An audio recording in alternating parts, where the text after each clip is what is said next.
Good morning, good afternoon, good evening, whether you're listening to us throughout our Audacy stations here in Las Vegas, the Audacy app, on YouTube, or wherever you get your podcast. Adrian Hernandez here with a very important guest, a very busy man, and someone I feel very fortunate to be able to talk to. You might have heard his podcast, whether it's No Skips with Shea Serrano, the Mogul podcast, or the new video podcast that debuted this month. New episode dropped today, too. The Caviar podcast exclusively on Spotify. Brandon Jinx Jenkins joins us now. First off, Jinx, congratulations and thank you for making some time for us. How are you doing, man?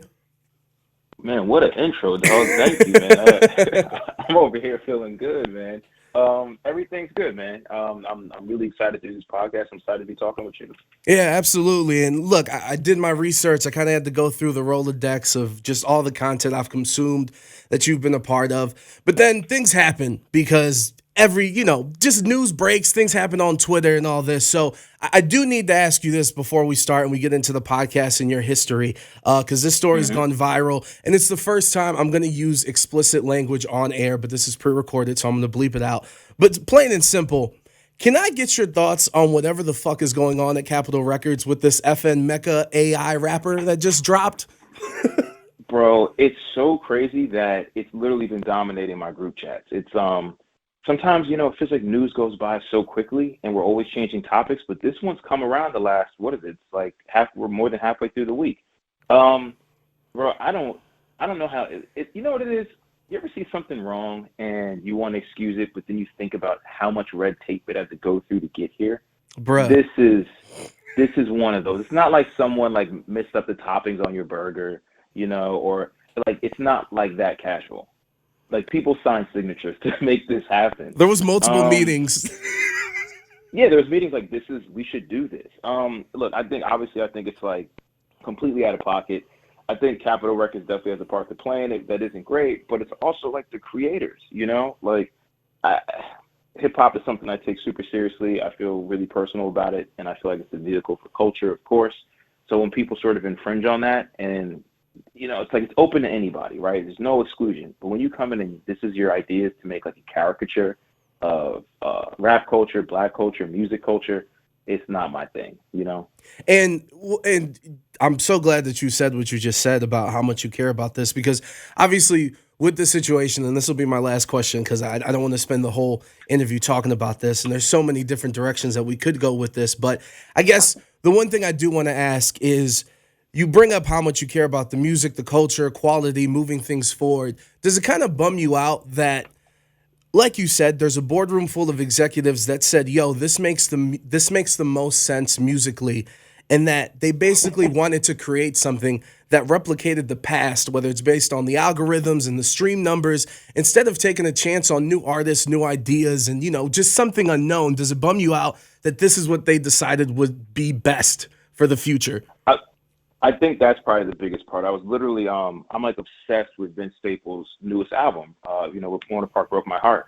And I just thought he signed the Capitol, and I was just like, man, what if they just do more dollars for more music videos or bigger tours, or, like put more money in the artists who are doing successful and making great work, And so I don't want to use Vince as a vehicle, but he's one artist that I'm a big fan of that works at Capitol. It's like put more money into, A&Ring and artist development, like put money into the culture. How many employees there need to raise? I know dollars don't work exactly like that. It's not just some big pool that's sitting around and people grab cash in and out. But it's also not like that. So, it for all the moves to make, it wasn't the move to do. And I'd love to see what Capitol does to make sure that their employees feel heard, and the artists feel heard. But I think it's a big sign. This is not going to be the first time we see something like this. This is the one that made its way to us. It's been around for a couple of years. We paid attention the last couple of weeks. I think, hip hop needs to have its antennas up. Yeah, no, 100%. And as we switch the topic to you, I'm kind of curious because obviously you didn't just show up one day on Complex and drop a video and then that's your start. So I kind of want to get your backstory about where you started, where you came from, and then also on the flip side, second part of the question, like what are you most proud of in terms of you professionally, in terms of growth and kind of moving and maneuvering through the media landscape? Because just like music, from going from the blog era to, I guess we'll call it the streaming era. Like it's constantly changing. So what's the one thing in your growth that you're most proud of?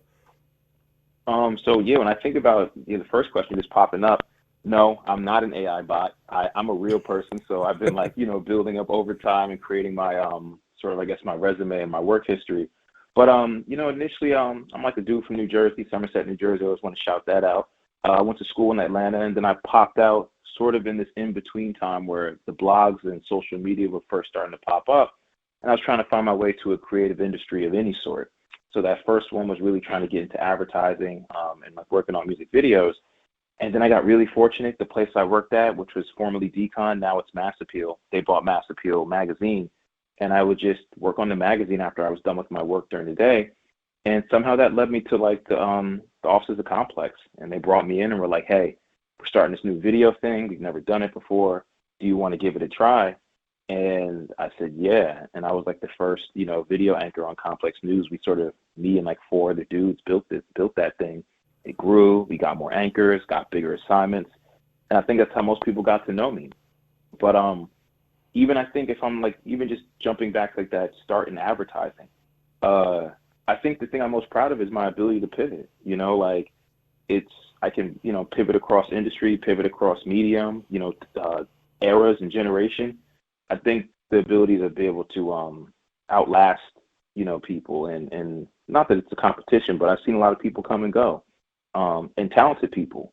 And I think my ability to sort of like always stay with the culture and find new ways to create and new mediums and new platforms. And hopefully the work speaks for me that other people have decided to allow me to keep doing this as well. It's not just all on me. I've had a lot of great partners and people that saw talent in me and said, "Hey, you do this over here, come do that over here," Yeah, and similar to radio, I tell people all the time, you got to be a jack of all trades. You literally have to become a Yeah. content creator. You just can't show up to the studio, do your radio show, and then think everything's going to be all good. So I guess for you, what advice would it be that you have to be able to pivot and be in all these different lanes for people trying to break through when it comes to media and hip hop and everything? I mean, it's like super cliche, but it is like you kind of have to love it, because if I just loved one thing, maybe that thing would have been gone by now, right? If I only loved print magazines, or if I only loved blogging, or if I only loved being on camera, I've like been in and out of the light. I've done stuff behind the scenes. I've tried to help peers and put people on. I think that comes from like an overall love of the culture, like in totality. Like I love just making things and watching other people make things, and I'm a fan as much as I'm a creator. So I think that's allowed me to walk into a new room where I didn't know anybody, and maybe it was a skill I didn't have, and still be in it, even at its hardest days, or when the money isn't right, or I don't know exactly what I'm doing. But I think the core is that like I love the culture, so I'm able to. There's always something in there that works for me. So I'd say like it's got to start with the love, because it's like you're to be in the creative arts of any form, especially in media. It's not always going to feel up. It's a lot of work. A lot of work people don't see. So if you just want that one post on your Instagram, I would tell you just go do something different. Like it's Straight not, up. and I'm not saying people don't do this, but it's got to be more than just the announcement. You got to love the whole thing. Yeah, and sometimes that love's gonna fill your heart because your bank account might not be completely filled. Talk about it, And man. you talk about that love and that passion. It's led you to where you're at now. Billboards on Yeah. Times Square. We love to see it all over Spotify Oh with man. this, yeah, with this Rap Caviar video podcast. So, my question to you is, how did you and the team at Rap Caviar land on starting this podcast and kind of getting the format down to where you have it, and there's so many different people that join you on the show, from DJs to executives, just a whole variety of people, and getting all those different opinions. How did this come to be? Man, I've been really cool with Carl Cherry for, he's like the head of like Black music and urban over at Spotify, and the creative director for Rap Caviar. And I've been cool with him for a long time. I mean, I think it might have been around the time that he first bounced to Spotify from Apple. And he had big visions for Rap Caviar. He knew that the playlist was going to be a real integral part of the brand's growth. But then he reached out to me and was just, we talk rap like just in the chat, but then he reached out to me like, "Hey, we want to do a podcast, and we're making video." And with my video background, having done all those, Complex for like half a decade, have done State of the Culture on Revolt alongside Joe Budden and Remy Ma. I was like, okay, that's something I want to do again. And the situation felt right. Spotify, just as a brand, was like, we're going to make this big. We're going to, make a nice, robust set. We're going to have, some of the best people in the industry helping to like cut and direct and work on your shit. I was like, all right, well, yeah, I'm going to do this. And when it comes to like just the wide range of conversations, if I'm being totally honest, and I don't want to be like too critical of the rap game, but I'm going to be a little critical of it, is that, rap media is sort of like atrophied over the years. It's gotten smaller. A lot of what we see now is like strictly like, we're hearing about artist arrests, artist deaths, and beef, and I think like rap just deserves so much more. When we talk about these things, we Straight don't talk up like that as people, like we'll talk about the music, we'll ask if an artist is at his best or the worst. We're constantly making top fives and Mount Rushmores and top threes. That's the love. So we came into it's not that we won't be critical, but we came to this being like, let's make this a thinking person's show. Let's make this about the love of the culture. Because there's an audience that they want the other stuff. They got it. It's out there. There's a lot of it. We'll do this over here. Yeah, and I love that. And it was honestly, it leads me to the one question I wanted to for sure ask you. And it's basically about pressure because, for me as a fan throughout the years, it's kind of bummed me out that these shows and these platforms like Everyday Struggle, like you just brought it up and you were a part of it, State of the Culture, that they didn't exist. And to me as a fan, it was needed in hip hop. Like hip hop deserves its own first take. There's enough to talk about. And even in a bigger sense outside of just hip hop in general, but you got the Breakfast Club and Jesus and Mero just broke up lately. So I say all that to ask you, do you feel any pressure because this podcast is, filling a void of having those conversations on a platform like Spotify? Like pressure to kind of get it right or to stay the course? Like, what do you mean? Or like to get it right and like, just like, yo, you are like, to me, you're one of the, and no disrespect to other podcasts and people doing things because it does exist if you go out there, but Spotify is Spotify. So like, do you feel pressure in terms of getting it right? Because you are filling that void because it's not there on as big as a platform as it is with you guys. Yeah, like yes and no. I think the yes part is you always want to do good work and you want to be truthful. And the no part is not that I don't feel pressure, but it's like, this is how the real group chats are. This is like how real people talk about it. And I feel like that. So I think the biggest thing is just try to be honest. Because, like, I'm going to go in there. I'm going to mess up the album name. I'm going to, like, think a song was on another album. I always get my years wrong. It's like, it's just what happens, just trying to remember the breadth of rap culture. But I think when it comes to, like, the ethos of this, well, no, I know who I am, and I know the people that, I know there's people that want this. So that makes me feel good. And like some of that pressure's off, but there's always some version of pressure. I sit down in that chair and even when like I'm getting ready to start talking, I feel like I've never done it before. And then I start and then, somehow we get to the end of the episode. So it works. No, as a fan, like that's exactly what you want to hear. Brandon Jinx Jenkins joins us right now.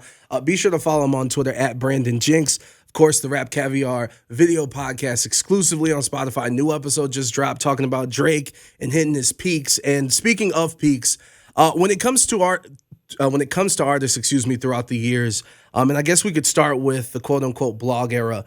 Which artist has come up has kind of made you appreciate it the most? Oh man, the blog era. I'm not gonna front. That's like one of my favorite eras. I'm extremely nostalgic for it. It's the best era. You know what? Because it's like sometimes I want to say Kendrick's in it, but really he's popped out. He's more the streaming era. But I think the blog era, it's like this crew of artists. Like I remember like the Dom Kennedys, the Big Crits, the Currencies. I mean, they're all active artists now, but they felt like that bridge between the traditional guys, right? Like everyone that came before them, the Jays, the Nas, like they were all rapping, but they were all younger. They were all sort of a little bit more eclectic with their music choices. And they had all the information from the OGs before them. So I think when I think back to the blog era, I'm definitely thinking Spitta, I'm definitely thinking Crit, definitely thinking Dom. Like those are some that really stand out to me as some of my favorites. Shout out to Jet Life and also shout out to datpiff.com. Before we close this out, I kind of want to do a speed round of sorts, going through some questions. So just a couple sentences for the answers if you're down for this. You ready to do this, Jinx? Let's do it. All right, Combat Jack. What's the one thing out of everything in your relationship, and may he rest in power, did you learn the most from him? Man, damn, I'm trying to answer this quick. For Combat, we could give it more time, of course. Come on, it's Combat Yeah, Jack. don't forget to ask me. Come back to that because I'm trying to get that one right. Okay, I got you. I got you. So we'll move on. You just brought up Kendrick. We've all been able to digest the album. You got to see him perform in Brooklyn at Barclays both nights. So what do you think now that we've had time to sit on it? What do you think of his latest album? One, it's crazy. You definitely did your research. That's wild. But yeah, Thank you. You know what?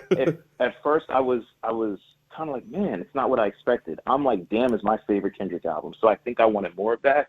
But I think since I've had time to digest it more and more and more, I realize it's personal, man. It's like one man's journey of the last couple of years. And I'm oddly relating to it more and more and more. And I think the concert put it into context. What is the coolest thing about the Dumbo House performance with Jay-Z and Beyonce in attendance? Oh my God, bro. That, right? Like, you're in this The really question small was the room. answer. Yeah, like that's the answer. It's in this small room.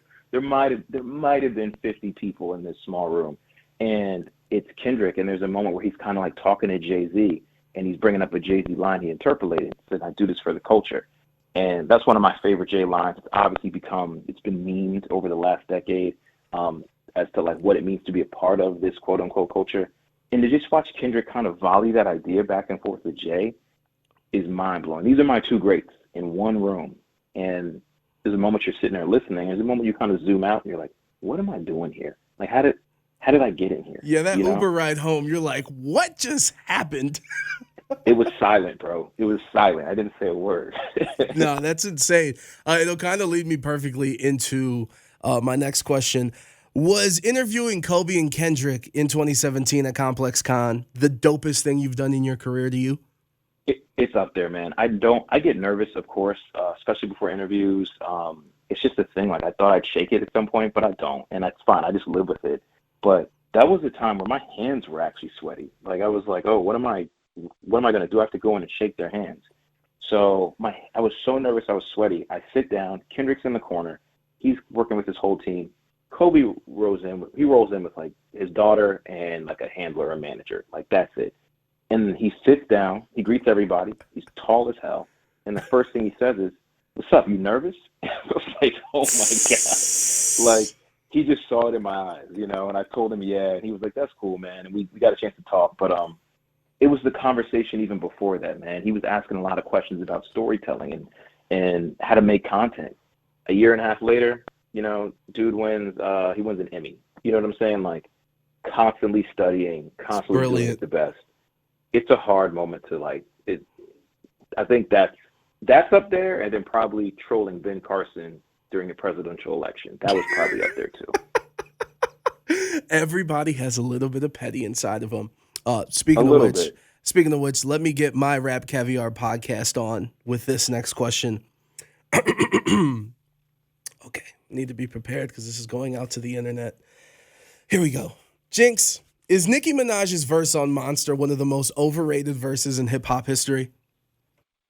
I think it's one of the best verses in hip-hop history, straight up. Like, I think the thing that makes it tough is I don't think she's had a verse as good since, but I think it's one of the best verses in hip-hop history. It's crazy to be on an album with, Jay-Z, Rick Ross, Pusha T, Sci-Hi, Kanye, like some of the best names in hip-hop music at that time, and wash them. It's crazy. Yo, Kanye said triple-double, no assists, though. Do you understand from a basketball sense? That's a crazy line. How difficult that is from a basketball sense? No one gets 10 blocks or steals in the game, let alone do everything else. It also helps that Jay-Z was just not even rapping. He was just naming monsters. Anyway, he's just like, here's every monster I watched growing up. When it comes to this era, and I do believe in the Big Three episode that you guys did, which was either the first or second one, available on Spotify. Go check it out.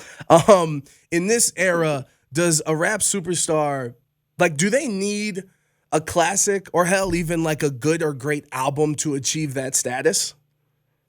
I feel like everyone needs a classic. When I think about the last Big Three, like Kendrick's got one, I believe Cole's got one, I think Drake's got one. So I don't know if that's going to be for the next one, but I think like if an older audience is evaluating you, I think they're going to need that classic album to buy into it. But I don't know if the album format's going to be the future, man. Like, we're watching people have whole careers off singles. We're watching people have careers off like 3 songs and then the rest is social media. That won't be my idea of like what it means to be the top big 3. I think you need to be able to put an album together. And in today's world, Scott, like, we're not even doing 3-verse songs. Like, all right, do your 2 verses, your hook in the middle, and like you could do a 9-song joint and maybe swing at a great album. So I'd love to see it, but I gotta understand, maybe the game might change. Well, and I also think that it's important for shows like you to exist because they kind of, they bring that conversation and the fact that like, yo, in some ways, hip hop obviously is so similar to a sport, but you guys being like, hold on. Yes, they may be popping on Twitter and social media, but when it comes to music, they don't have a good album, this, that, and the third. But yes, of course, just like in sports, everything changes and everything evolves. And real quick, when you bring up J. Cole and the classic, is it Forest Hills Drives for you or his new album that dropped recently? It's Forest Hills Drives, man. That was the one. I think people have been waiting for him to get there. I think he got there when it mattered most. I think he also changed how we saw him. Like, he was like, I'm not doing what I was doing before. So not only did I switch to something that was more me, I succeeded at being me. That's the one. And I feel like if we were to ask him, he'd be like, yep, that's the one. No, 100%. And then final 2, we'll come back to the first question I asked, and I'll give you the floor now. But rest in power to Combat Jack. What is the one thing that stands out to you? Because I know there's a million things, but learning with your conversations and the relationship you had with Combat Jack, or seeing how he moved or how he did his podcast and everything that he was involved with. But what's the one big takeaway from Combat Jack? I think he really helped me to understand what legacy looks like and, like, showing love. Combat was reaching out to me when I was like, no one knew me. And he was early in the game telling me to get in podcasting. And I said I didn't think I could do it. I didn't know how. I didn't know if I was supposed to be over there. Then years later, I ended up in the seat that he created with Mogul. And that's really the thing that kind of started me in podcasting. So there's obviously like full circle moments with Combat. But I think the illest thing about him was that I wasn't the only one. There was a ton of us, and he poured a lot of time into a lot of me and my peers, a lot of us even younger than me, and said we could do it, showed us, helped us. He wasn't stingy. He didn't hate, and I can't say that for all the guys that are older than me. So he showed me how to do it. So now when I'm in a spot or in a position, you see someone new coming up, like, give them some time, pour into them, ask them what they're into. They'll keep you sharp, and you'll put them on game. And that's his legacy, Obviously, it's like a tremendous hip hop lawyer, helped, worked with Biggie, Puff, like, Jay-Z, like, has this crazy history, then becomes this podcaster that's like on the forefront of creating a new, demographic and subgenre. But I think the illest thing is how we talk about him. And we wouldn't talk about him this way if he wasn't really that way. And so to me, his legacy is all the people he helped. And he showed me that. And I'm glad I know it now, and I don't got to get older and figure it out. I believed in it before, but watching him do it and succeed at it and help me, let me know it's the right thing to do. No, and that's an amazing perspective, and I'm glad I gave you the time and you asked for that answer. Again, Combat Jack, rest in power. And then lastly, our final question. The most important thing you want people to know about the Rap Caviar podcast exclusively on Spotify? I think the most important thing I want them to know is, we're coming every week, and what we're going to do is we're trying to think out loud. Like, we love a good rap debate. We're going to have some more conversations that are wider, like some upcoming episodes. We got like Ty Dolla $ign, we got Alchemist, we got Westside Boogie. We've got a lot of other thinkers and creators and artists, and we're trying to open the platform. It doesn't have to be just rappers or producers. We want journalists, DJs, fans even. We're just trying to think out loud because that's what rap deserves. We don't need to be contentious all the time. We don't need to be gossip all the time. When you have your rap conversations with your friends, that's what this show is. Like, we're just trading ideas. That's fantastic. And there it is, Brandon Jinx Jenkins joining us. Be sure to follow him on Twitter at Brandon Jinx. Be sure to check out his podcast, No Skips with Shea Serrano, the Mogul Podcast, and then the new podcast that debuted this month, the Rap Caviar Podcast, exclusively on Spotify. Jinx, this has been a pleasure. It has been great to see your rise and kind of leading the way and showing people like me and others that want to make space in this culture that it is possible, and how to maneuver with the culture and the interest of the culture in mind. So thank you so much for the time, Brandon. Bro, thank you for this, man. This was great. Yeah, this was fantastic, and we appreciate you